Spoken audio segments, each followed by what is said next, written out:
Bien, merci beaucoup. Merci de nous accueillir dans ces locaux absolument extraordinaires. L'Académie nationale de chirurgie a fait un rapport. Pourquoi? Eh bien, parce que un rapport, c'est une production scientifique et ça permet de rendre l'Académie visible. Pourquoi ce sujet? Eh bien, parce qu'on a l'Académie permet de l'aborder sur un aspect pluridisciplinaire et c'est une des grandes qualités de notre compagnie que de pouvoir voir les choses de façon transversale et non pas de façon tubulaire. Ensuite, ce rapport a vocation à être diffusé auprès de nos tutelles et c'est un des rôles de notre académie. Alors pourquoi la robotique? Eh bien, on s'est aperçu que finalement la robotique, sous quelque forme que ce soit, comme l'évoquait tout à l'heure le vice-doyen Chamas, envahit toute notre vie, non médicale, mais bien sûr aussi médicale. Donc il y a un besoin de réellement savoir ce que c'est qu'un robot avec les différents degrés d'autonomie, d'asservissement, etc. D'autre part, ces robots qu'on utilise ont bousculé notre pratique au niveau de notre métier. Il apparaît des besoins de formation à ces nouveaux instruments. Il apparaît également que les concepts de nos pathologies sont en train de changer. Et donc les robots, alors est-ce que c'est nous qui nous adaptons aux robots ou est-ce que c'est les robots qui doivent s'adapter à notre pratique? C'est une question. Et également, l'utilisation de ces outils modifie notre organisation des soins avec les problèmes de pénurie, les problèmes de répartition territoriale, etc. Exemple de changement de concept, on est passé pour plusieurs types de chirurgie, l'urologie que je connais un peu mieux, de la chirurgie d'exérèse de l'organe, puis ensuite de la chirurgie d'exérèse de la tumeur au large, puis de la néphrectomie partielle, par exemple, et puis ensuite à la tumorectomie. Et maintenant, on en est au ciblage, c'est-à-dire à la destruction in situ des tumeurs par des procédés robotisés. Pour la chirurgie du sein, le cheminement a été un peu identique. Donc, il apparaît que le ciblage n'est pas obligatoirement un geste chirurgical. Et là aussi, il y a une complémentarité de ce qu'est la chirurgie avec d'autres disciplines et les problèmes de formation. Dans ce rapport, nous avons eu beaucoup d'intervenants. On a choisi des scientifiques. Jocelyne Trocas, par exemple, Jean-Yves Chaplon, pour nous définir mieux qu'on peut appeler un robot. Et puis ensuite, on a essayé de décliner sous toutes les spécialités médicales les différents robots qui sont utilisés. Et ils sont extrêmement nombreux. Alors, on avait prévu de faire cette présentation à deux voix, donc j'appelle Jean-Claude Couffinal, qui a participé de façon très significative à la rédaction du robot, du rapport, je veux dire. Et hop. Pour faire avancer, on appuie sur lequel? Sur le bouton de gauche. Ou sur la... Hop. Ah, tu as ça ou les flèches. La flèche vers le bas. Ouais. Bonjour à tous, monsieur le doyen, président, chers collègues. Voilà, donc pour parler des éléments du rapport, il y a une partie qui était concept, qui est fait par Jocelyne Trocas, on a d'éminents roboticiens ici, et aussi pour la robotique, monsieur Bertin, donc j'irai assez vite pour aller plutôt vers des constatations en termes de métier et de santé publique, qui ont été des éléments importants de notre réflexion et qui nous engagent dans un certain nombre d'actions. Voilà, donc les concepts, au début, un robot, pourquoi faire? Je crois quand même que c'est important de rappeler, tout le monde le sait, mais qu'il y a des robots automatisés, les véritables robots, des robots partagés, hein, comme le deuxième là, où il y a l'action humaine et l'action robotique, et puis celui qui est utilisé le plus par les chirurgiens, qui est la télémanipulation. Les robots, pourquoi faire? On s'aperçoit, et on l'a déjà dit, que les robots interviennent dans à peu près tous les secteurs de l'activité médicale, aussi bien diagnostique que thérapeutique. Accéder, j'ai mis à des milieux complexes hostiles, réaliser des tâches de géométrie très difficiles, c'est ce qu'on voit en orthopédie, permettre des déplacements et des actions intracorporelles. Et puis, bien sûr, on le sait, accroître la précision du geste, etc. Et tous ces éléments peuvent être associés. La clé, elle est là du développement de la robotique, et je pense que nos chercheurs nous en parleront plus en détail. On voit cette boucle dans laquelle viennent se greffer à la fois l'intelligence artificielle et le développement de toute l'imagerie des reconstructions en 3D. Et si on prend ce schéma, on voit absolument tous les secteurs dans lesquels la robotique évolue. Et ces secteurs sont synergiques pour se rapprocher de plus en plus d'une automatisation du geste en général. Alors l'apport, bien sûr, de l'imagerie, c'est les reconstructions en 3D, les jumeaux numériques, tout ça, bien sûr, associé à l'intelligence artificielle maintenant qui crée des modèles d'apprentissage et des modèles en général. Les plannings sont devenus assez courants dans la chirurgie, donc le planning préopératoire. La simulation, en tout cas sur le robot, je ne parle pas de la simulation en général, est un élément important pour la formation, pour l'harmonisation des pratiques, pour les évaluations. Et enfin, une partie importante sont, bien sûr, pour réaliser l'acte, les systèmes de guidage. Et je pense que ça sera le sujet de nos chercheurs, parce que il faut absolument superposer tous les référentiels pour pouvoir arriver à avoir un geste qui est un geste qui est efficace et qui se robotise au maximum. Alors, ce tableau est intéressant parce qu'il montre à peu près les axes dans lesquels on peut réfléchir la robotique, en tout cas dans la médecine interventionnelle. Il y a l'architecture des robots, les applications cliniques et les modes de contrôle. Ce qui est intéressant, c'est que si on voit, nous, les robots généralistes, je veux dire, chirurgien, moi thoracique, on est un peu dans là, ces robots, on voit les structures rigides où il y a la neurochirurgie et l'orthopédie, les tissus mous avec, bien sûr, la célioscopie, et puis cette évolution vers l'endoluminal, les voies d'abord anatomiques et naturelles.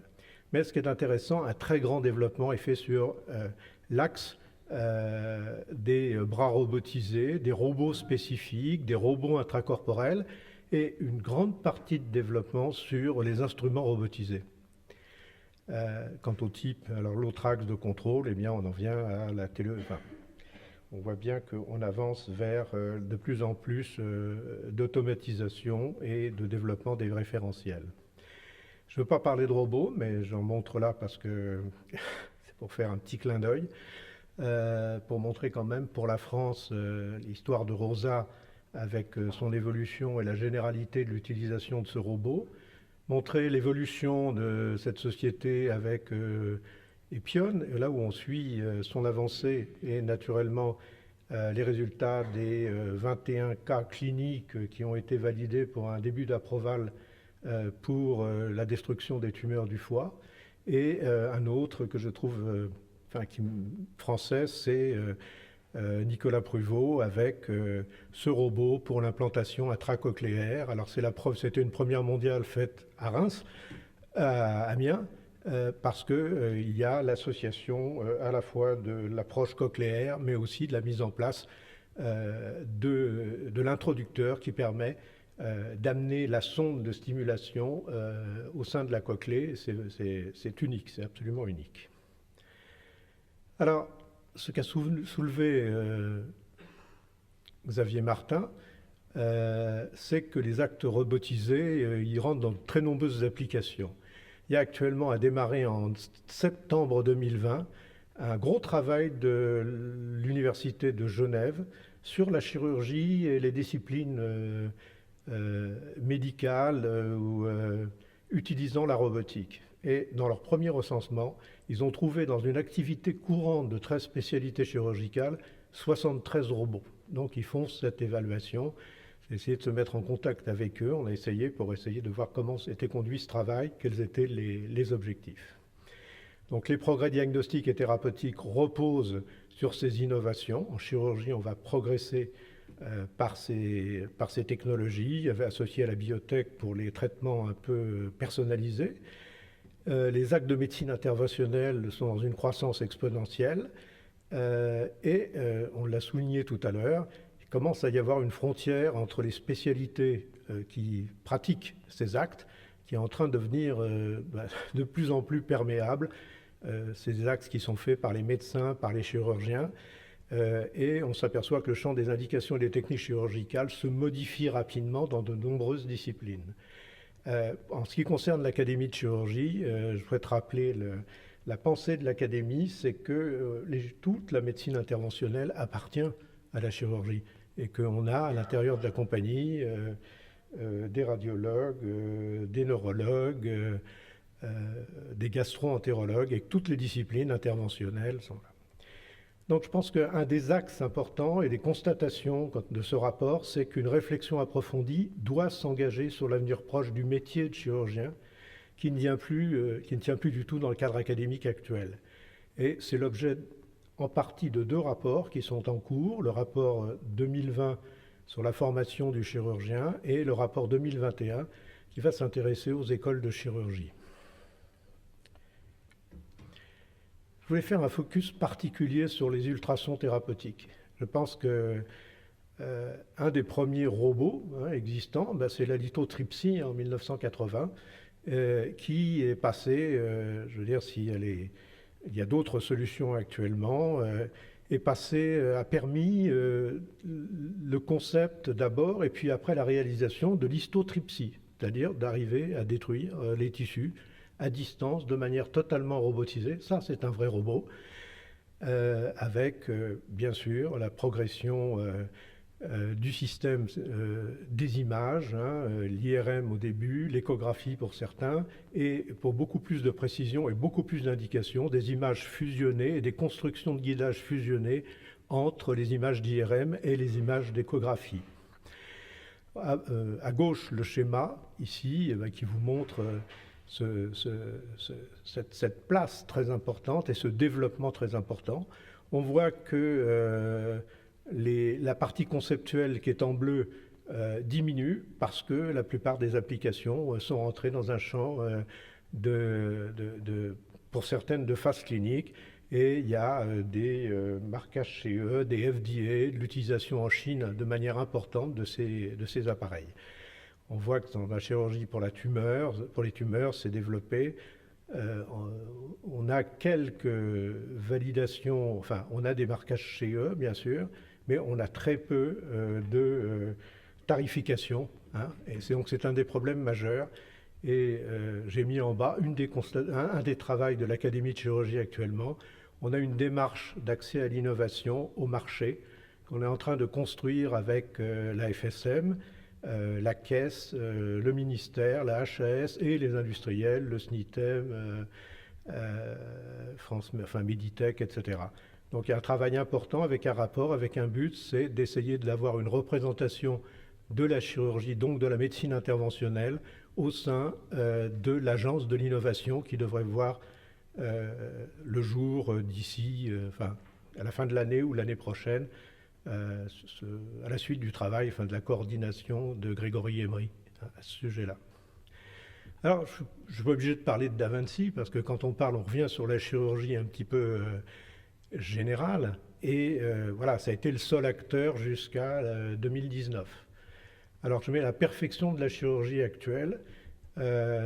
Xavier Martin disait la perfection de la chirurgie d'avant. C'était un petit peu provocateur, mais son sens, ça avait beaucoup de sens. Ça veut dire qu'on pense que la chirurgie, on va plus loin dans la chirurgie ou un peu mieux avec le robot, mais on reste dans une pensée de chirurgie conventionnelle. Et cette chirurgie conventionnelle est en train, dans ses marges, de se faire phagocyter par d'autres indications, etc. L'intérêt de la robotique, on en discute à droite, à gauche de cette robotique, il y a sur le plan technique, c'est plutôt le fait qu'il s'agit d'une plateforme digitale, c'est l'élément qui est important, qui va apporter beaucoup plus que la célioscopie. C'est pas, pour l'instant, on discute célioscopie robot, mais c'est cette plateforme digitale qui est l'élément important, qui a été bien vu par Johnson & Johnson, Google, à travers Verbe, donc, qui prend du retard actuellement, mais ils ont dit, voilà, il y avait la chirurgie 1 ouverte, la chirurgie 2, célioscopie, la robotique, et le 4.0, c'est nous. Hein. On a une chirurgie digitale, on va intégrer l'ensemble de l'image, de la clinique, de la gestion du bloc, etc., plus un recueil de data important. Et vous allez avoir la chirurgie, la vraie chirurgie de demain, ce sera nous. Donc la plateforme numérique, je ne reviens pas dessus, hein, ça permet ces imageries, comme on voit ici par d'autres collègues, celle-là vient de Rouen, hein, où on arrive à faire de la réalité mixte en péropératoire, on voit cette artère dorsale là qu'on repère bien. Il faut savoir que ce problème n'est pas réglé, je pense que les ingénieurs vont nous en parler, il faut des recalages importants, et c'est un domaine de recherche excessivement important. Les simulations pour l'harmonisation des pratiques, la formation, etc. La téléchirurgie est actuellement déjà, sans avoir d'automation, il y a des procédures encadrées qui existent avec des points de passage, des alarmes, etc. sur la réalisation de la chirurgie. Il faut savoir que ces datas sont un peu la clé, la récolte de ces datas est importante et que les 3 systèmes de robots qu'on a en France actuellement, puisque Medtronic est rentré sur le marché, sont des aspirateurs de data de manière importante en nous demandant de faire la vidéo sur chacun, sur toutes nos interventions. Ils prennent des données cliniques et ils ont toutes les données machines. Hein, donc il y a quelque chose d'important. Et Medtronic a absorbé Virtual Surgery et plusieurs boîtes très avancées de digitalisation et de modèles numériques pour faire progresser sa robotique. Alors, juste un petit mot, parce que je pense que Jacques Hubert en parlera. Il y a un Da Vinci qui fait une évolution. Alors, ce qu'on peut dire, c'est que passer de la célioscopie à la robotique, c'est une évolution, c'est pas une révolution. Mais passer de la robotique à une plateforme numérique, c'est la révolution. Là, il y a véritablement une révolution, et elle sera vraie pour les autres robots, elle n'est pas vraie que pour celui-là. L'évolution, c'est le single port, mais bon, c'est un appareil qui est vraiment très coûteux, et puis on ne sait pas véritablement ce qu'il apporte avec simplement un seul accès. On sait qu'on peut réaliser avec les nouveaux robots un seul accès avec les robots conventionnels. Et puis il y a le Canada Dry, c'est-à-dire qu'arrivent des copies ou des robots qui ressemblent beaucoup, avec un qu'on connaît peu et qui est Avatera, qui est allemand et qui a le marquage chez eux, hein, et qui travaille déjà en Allemagne d'une manière fort discrète. Le chinois, c'est un petit peu miniaturisé, une très grosse copie du Da Vinci. Le robot de Kawasaki au Japon, qui a son autorisation pour le Japon, ressemble aussi, avec soit des immersions complètes, soit des immersions périscopiques. Hein. Mais là, on voit très bien qu'on reste dans le concept initial. Je pense que l'évolution pour la chirurgie générale, le robot général pour les tissus mous, c'est ça. C'est ce genre de choses. C'est-à-dire qu'on va sortir de l'immersion pour rentrer dans un système ouvert qui se rapproche excessivement de la célioscopie, beaucoup plus, avec bien sûr tous les avantages de la télémanipulation, et sur laquelle l'acquisition de toutes ces fonctions qu'on a sur ces robots très sophistiqués se fait simplement par l'acquisition de modules. Je veux dire, pas la peine d'avoir un module de reconstruction, etc. Si on n'a pas une imagerie derrière qui est comme ça, on peut faire à sa demande, mais on a cette base qui est importante. Et dans un premier temps, on a eu des systèmes, on s'est adapté, la chirurgie s'est adaptée à une technologie. Aujourd'hui, les robots s'adaptent à la chirurgie et je pense que c'est un passage très important. Le vrai problème qui nous préoccupe, c'est la chirurgie mini-invasive, et là on rentre en termes de santé publique.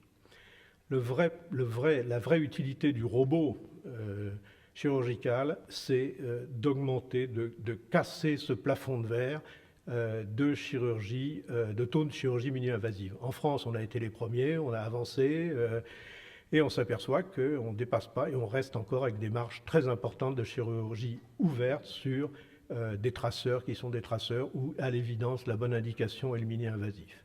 En haut, on voit l'évolution en urologie de la chirurgie mini-invasive pour la prostatectomie et pour la néphrectomie partielle dans les cliniques françaises. Ça a été fait à partir de la TIH.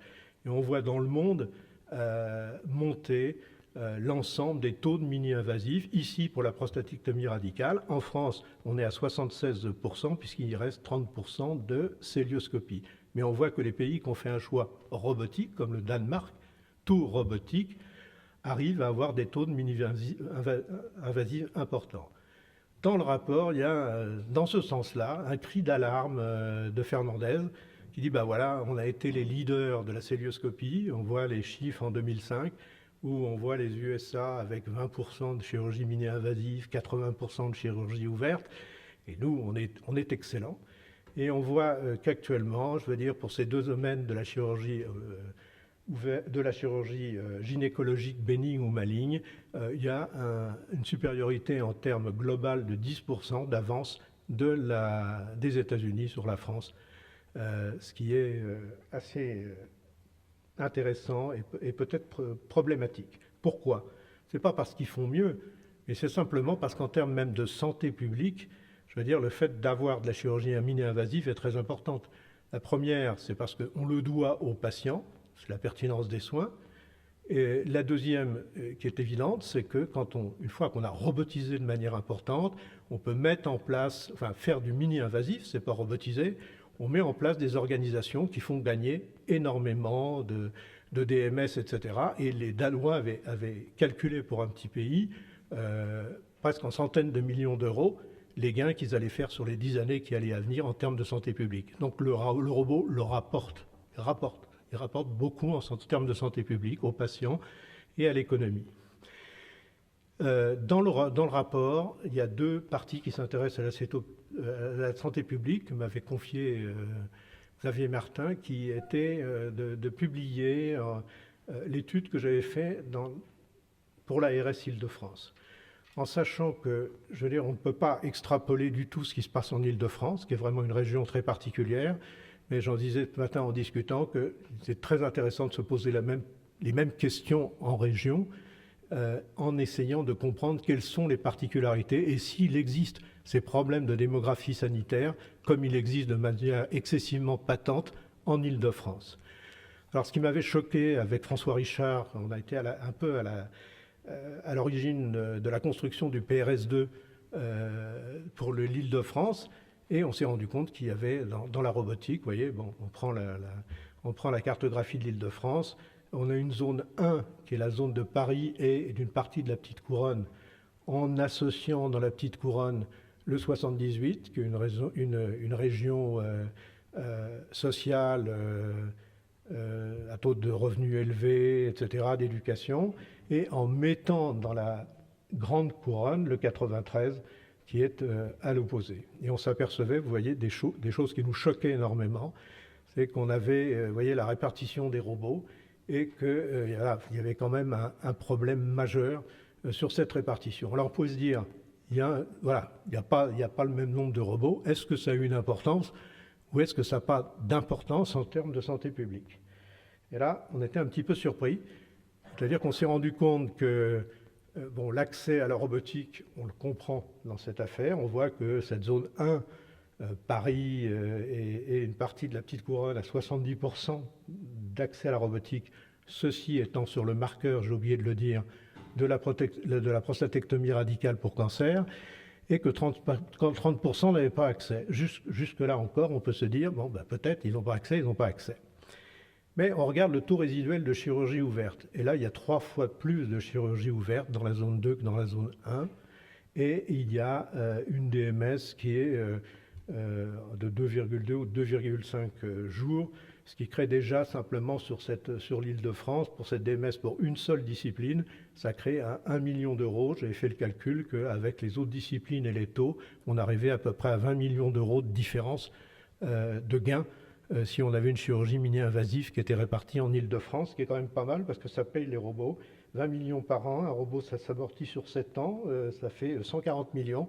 Ça permettait de faire une magnifique robotisation d'Île-de-France et en même temps de faire des formations, de payer des formations et de faire évoluer les plateaux médico-techniques de manière cohérente. Alors, constatation majeure, faible accès à la robotique dans tout.